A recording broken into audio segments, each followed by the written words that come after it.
Okay, welcome everyone. We have Avery Dizier talking about log concavity of Littlewood-Richardson coefficients today. Take it away, Avery. Great. Thanks for that introduction, and thanks everyone for the opportunity to speak here today. I'm going to talk about some joint works with Alex Fink, June Huh, Jacob Mathern, and Cuddle and Mesaroche. And I'm going to tell you about the log concavity of Littlewood-Richardson coefficients. So the outline for my talk is going to be the following. I'm going to start with the pre-seminar where I explain Shear polynomials and give an introduction to Shear polynomials, Littlewood-Richardson coefficients, their importance, and then a little bit about log concavity and the motivating conjecture behind the result that I want to present today.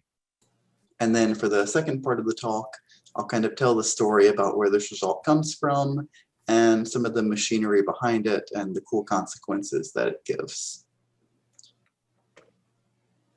So the start of this story is a bit of geometry. So if you're just here for combinatorics and don't like geometry, you can tune out the next few minutes and not miss anything that you'll need later. So the story starts with the flag manifold. So a complete flag in n-dimensional complex space is a sequence of subspaces whose dimensions go up by 1 each time. Think of a point contained in a line, contained in a plane. That's where the name flag comes from, like a flagpole. The tip of the flagpole is your point, the flagpole is a line, the flag is a plane. And it's complete if you start at the 0-dimensional subspace and go all the way up to the entire vector space. And the flag manifold, or flag variety, is the set of all these complete flags. It's actually a projective variety, and it comes with a nice decomposition into open cells called the Schubert cells. Now, there's one of these cells for each permutation in the symmetric group on n elements. And when you take the closures of each of these cells, you get subvarieties called the Schubert varieties. And these are really nice. Their inclusions are controlled by combinatorics of permutations. And via some geometry, they actually induce a linear basis of the cohomology ring of the flag variety, which you can just think of as a ring associated to the space. Now, in the 1950s, Borel gave a very nice polynomial presentation of the same cohomology ring. And he said it's isomorphic to just multivariable polynomials mod some ideal of certain symmetric functions. So the natural question is, on the one hand, you have a basis of these cohomology classes, and on the other, you'll have all these cosets that they map to under this isomorphism. So is it possible to just work with polynomials and forget about the cosets? Is there a good, consistent choice? And this is where Schubert polynomials come from. Lasko and Chusson-Berger answered yes, and here's what you do. So you have to associate a polynomial to each permutation, and the way you do that is with these so-called divided difference operators. And the way they work is they take a multivariable polynomial as input. They subtract from that polynomial itself with variables I and I plus 1 switched, and then divide out by xi minus xi plus 1. And you can think of them as measuring how not symmetric your polynomial is in variables I and I plus 1. If it were symmetric, you'd get 0. And the way you build the Schubert polynomials with these is you work backwards on the Bruhat order. So if you start with the longest permutation, where you just reverse all of the integers in order, then you just declare that Schubert polynomial is this particular staircase monomial. And now for any other permutation, what you do is find some ascent, say at position I. You swap those two numbers, so now it's a descent. You take that Schubert polynomial and then apply one of these difference operators. So in practice, here's what that looks like. In S3, you just declare the permutation 3, 2, 1 gets that monomial. And then for any other permutation like this one, you find an ascent. Here, position 2 is an ascent. You look up in Bruhat order and you apply the corresponding operator to go down. And you'd get x1 squared here. So for S3, they're not that interesting. The only one that's not a monomial is 1, 3, 2. But you can kind of already see something a little funny. Even though there's differences in the formula for these divided difference operators, we don't see any signs here. And that's actually true in general. Lasko and Schutz and Berger observed this from a really cool recurrence called the transition rule. They proved that every Schubert polynomial can be written as a variable times one Schubert polynomial plus a bunch of others by some combinatorial rule. And if you apply this recursively to all the terms on the right-hand side, eventually you'll work your way down to just being a sum of the Schubert polynomial of the identity, which is 1, so a sum of monomials. And this gives you positivity of the coefficients. And anytime combinatorialists see something positive, we are contractually obligated to ask, is it counting something? And that was actually open for a good 10 years or so, what the coefficients of this polynomial are counting. And it was first answered by Billy, Jockish, and Stanley, and has been answered a bunch of different ways since. So to give you kind of a flavor for what kind of stuff is out there, here's the Schubert polynomial of 1432. It has 5 monomials in it. And the original way that Billy, Jockish, and Stanley proved they were positive was to associate to each monomial a combinatorial object consisting of a reduced word and a vector according to some rules, so that each of these pairs gives you a monomial. And the way you do it is you just multiply xi for each I in the vector on the bottom. So we have 2 x2s and then x3, giving us x2 squared x3, and so on. Add all of those up, and that's the Schubert polynomial. And since then, people have found a bunch more ways to do this from various contexts. Billy and Bergeron and Fomin and Kirillov independently discovered what are called reduced pipe dreams, which came about as a way to kind of graphically interpret these compatible sequences. You think of the elements of the vector telling you the rows you put crosses in, 2, 2, 3. And you think of the reduced word as telling you the columns you put crosses in according to some rule. Another thing out there is Conor diagrams. These actually predated the compatible sequences, but were just conjectured at the time. No one knew how to prove it. And even now, there's still some controversy about whether it's actually been proven in a way that people will accept or not. Sami Asaf very recently put out a brand new, allegedly very simple bijection between Conor diagrams and compatible sequences. So hopefully that will finally be resolved. A very recent development as well is bumpless pipe dreams, which although they look like reduced pipe dreams, act completely differently. These came out in 2020 as a consequence of looking at something called backstable Schubert calculus. And one other one I want to mention is a generalization of Young tableau, which I'll talk about in a minute, looking at crystal operators. This is due to Madior. And there's a ton more out there. I could easily fill up another slide, but just to give you a taste of the interesting combinatorics of the coefficients of Schubert polynomials.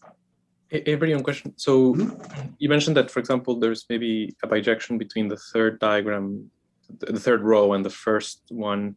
But then the bijections between all these tables are like, so is that all known, or some objects are no, actually.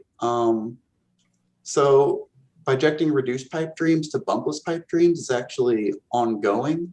I know Dowji a couple months ago put out a paper using Monk's rule to give a recursive bijection, but it's actually still open to give like an explicit combinatorial bijection from reduced pipe dreams to the similar looking bumpless pipe dreams.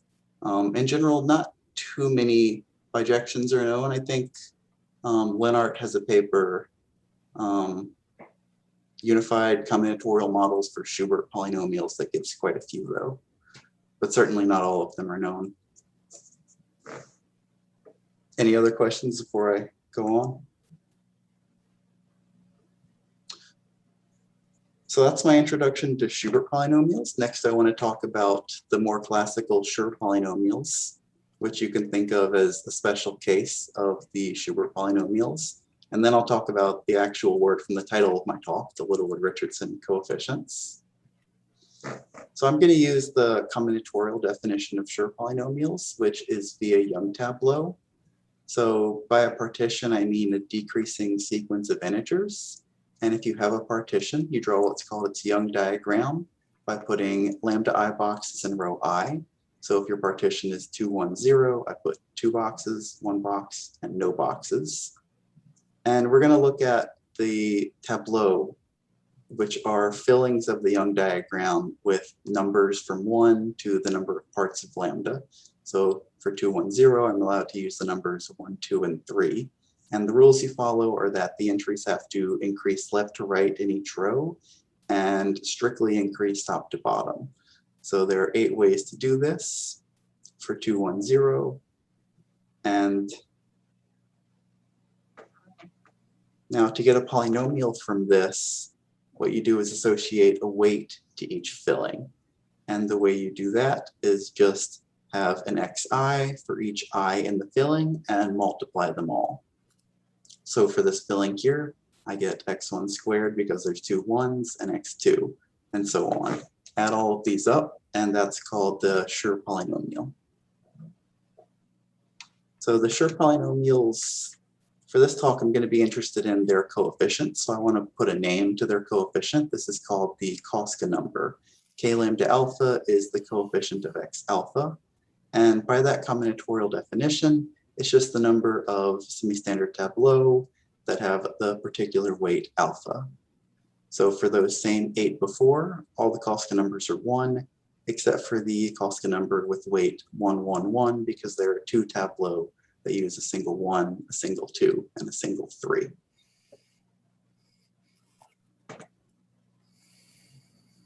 So Shear polynomials are very important polynomials. They come up in a number of places. In particular, they're symmetric polynomials, and in symmetric function theory, they form a really nice basis for the space of all the symmetric polynomials. In representation theory of the general linear group, your irreducible representations are actually indexed by partitions. And when you take what's called their character, you actually get back out the Shear polynomials. And in geometry, when you look at the Grassmannian, the collection of k-dimensional subspaces of n-space, kind of like a simpler version of the Flag Manifold, then they play the exact same role that the Schubert polynomials played for the Flag Manifold. The Shear polynomials give a linear basis of the cohomology ring of this space. So since the Shear polynomials are a basis, what you can do is you can multiply 2 of them and expand it back into the Shear polynomials and ask what coefficients you get. These are called the Littlewood-Richardson coefficients, denoted C lambda mu nu. So you multiply S lambda and S mu and expand back into the nus. So these also have significance, all the places that Shear polynomials show up. In representation theory, the Littlewood-Richardson coefficients control the decomposition of representations of the general linear group back into irreducible representations. And you'll notice all these formulas look pretty much the exact same. And in geometry, they control the cup product of the cohomology classes associated to the Schubert varieties of the Grassmannian. So exactly as in the Flag Manifold case, you could break the Grassmannian into pieces, and the linear basis you get from each piece is represented by the Shear polynomial, and the Littlewood-Richardson coefficients control the products there exactly the same way.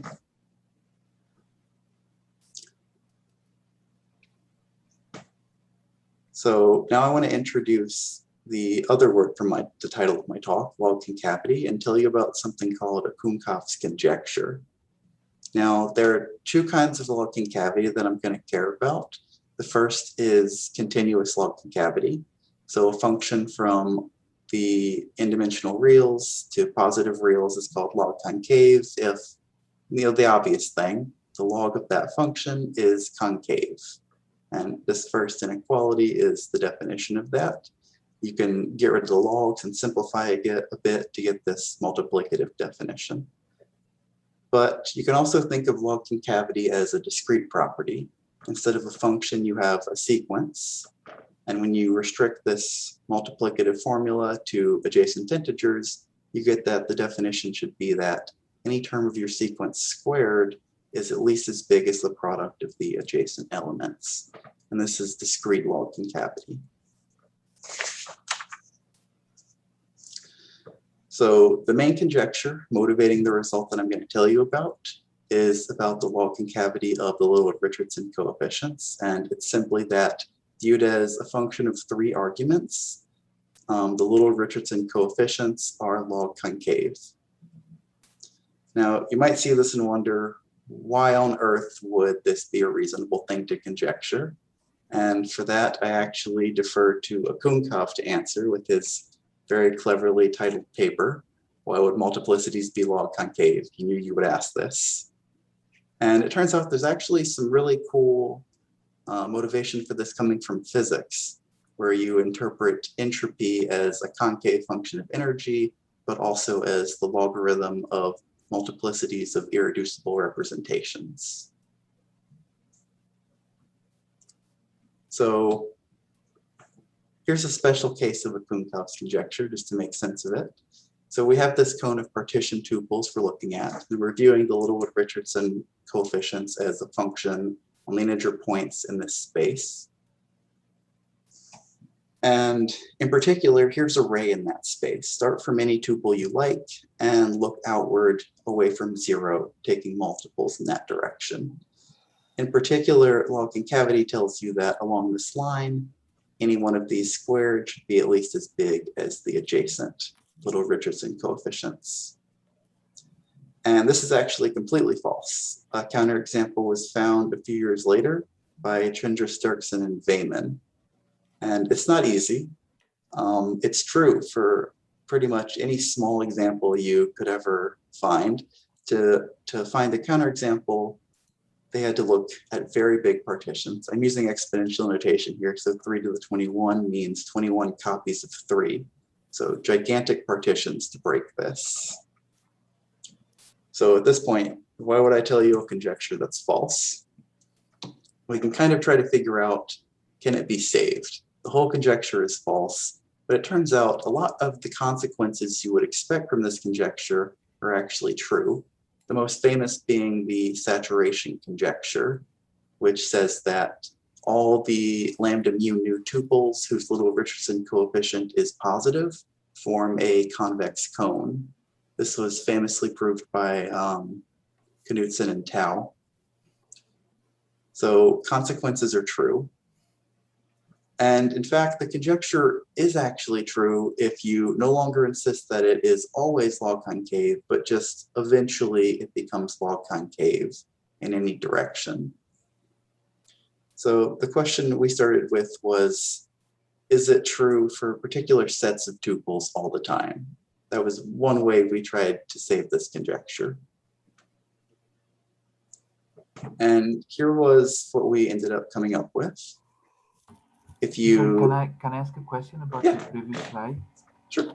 When you say that eventually it becomes log concave in its direction, do you have like some sort of like a compact region outside of which it's log concave in all directions? Like if my phrasing makes sense, rather than. No. So I don't know too much about this. It's called the classical limit. And my understanding of it was if you shrink the lattice of partitions by some factor, eventually if you shrink it enough, you'll start to see log concavity inside of this space. Or I think also in this case of going out far enough in any direction, that also probably is a clearer way to see it. But no, I have no idea how far, I guess. And I think it depends on n as well. Sterkson and Weyman proved this in their paper using quiver invariance, which I don't know well. Okay. But I think it varies by the direction. Okay.